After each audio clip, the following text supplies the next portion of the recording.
ನನ್ನ ಹೆಸರು ಕುಶಾಲ್, 4ನೇ ತರಗತಿ ವಿದ್ಯಾರ್ಥಿ. ನನ್ನ ಪಾತ್ರ ಸೂರ್ಯ. ನನ್ನ ಹೆಸರು ಗೋಕುಲ್, 4ನೇ ತರಗತಿ ವಿದ್ಯಾರ್ಥಿ. ನನ್ನ ಪಾತ್ರ ಮೋಡ.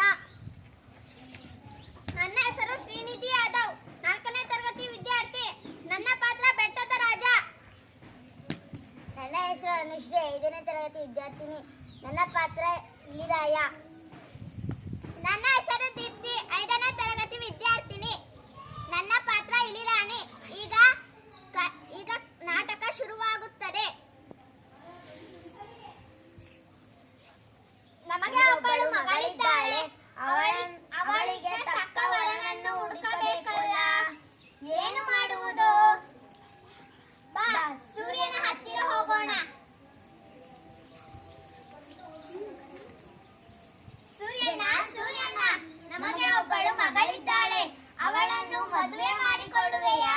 ನನಗಿಂತಲೂ ದೊಡ್ಡವನು ಇನ್ನೊಬ್ಬನಿದ್ದಾನೆ. ಅವನು ನನಗಿಂತಲೂ ಸುಂದರವಾಗಿದ್ದಾನೆ. ಹಾಗಾದರೆ ಅವನು ಯಾರು? ಮೋಡ ನನಗಿಂತಲೂ ದೊಡ್ಡವನು. ಅವನಲ್ಲಿ ಹೋಗಿ ಕೇಳಿ. ನೀವು ಸಹ ನಮ್ಮ ಜೊತೆಯಲ್ಲಿ ಬನ್ನಿ. ಸರಿ, ನಡೆಯಿರಿ, ಹೋಗೋಣ.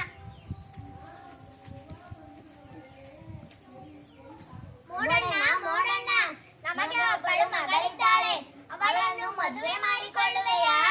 ಇಲ್ಲ, ನನಗಿಂತಲೂ ದೊಡ್ಡವನು ಇನ್ನೊಬ್ಬನಿದ್ದಾನೆ. ಅವನು ನನಗಿಂತಲೂ ಸುಂದರವಾಗಿದ್ದಾನೆ. ಅವನಲ್ಲಿ ಹೋಗಿ ಕೇಳಿ. ಹಾಗಾದರೆ ಅವನು ಯಾರು?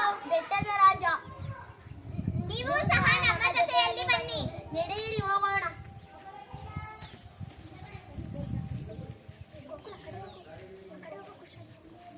ಬೆಟ್ಟದ ರಾಜಣ್ಣ, ನಮಗೆ ಒಬ್ಬಳು ಮಗಳಿದ್ದಾಳೆ.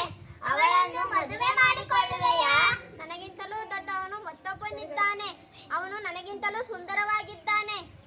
ಹಾಗಾದರೆ ಅವನು ಯಾರು? ಇಲಿರಾಯ. ಅಯ್ಯೋ, ಅಂಗೈಯಲ್ಲಿ ಬೆಣ್ಣೆ ಇಟ್ಟುಕೊಂಡು ತುಪ್ಪಕ್ಕಾಗಿ ಊರೆಲ್ಲ ಅಲೆದಾಡಿದಂತೆ ಹಾಗಾಯ್ತು ನಮ್ಮ ಪರಿಸ್ಥಿತಿ. ಬನ್ನಿ, ಎಲ್ಲರೂ ಒಟ್ಟಾಗಿ ಇಲಿರಾಯನ ಬಳಿಗೆ ಹೋಗೋಣ.